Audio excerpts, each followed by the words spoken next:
নমস্কার বন্ধুরা, আমি সোমা সাহা।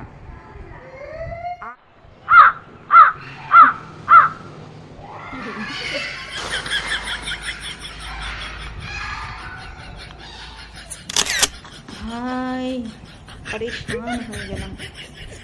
যতবার ভিডিও রেকর্ডিং করছি ততবার বাচ্চাগুলো এসে চিল্লামিল্লি, সকালে দুপুরে রাত্রে, ওরা কোনো টাইমে ঘুমায় না। একবারে রাত্রিবেলা 10টা-11টার সময় ঘুমাবে, তার আগে ঘুমাবে না।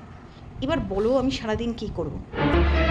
কাজ করার পরে নিজস্ব কিছু লিখতে গেলেও আমাকে 10বার চিন্তা করতে হয়, মানে ভাবার মতো অবস্থায় নেই।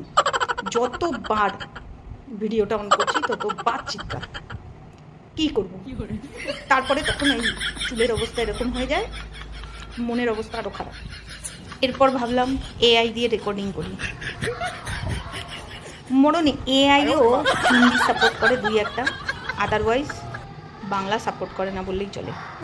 তো জঘন্য বাংলাদেশি বাংলা বলে, মানে তারপর আর রেকর্ডিং করার ইচ্ছে থাকে না, যে ভয়েস রেকর্ডিং ওখান থেকে কিছু নেই, মানে অসম্ভব। ভাই রেকর্ডিং কী করে করবো বল?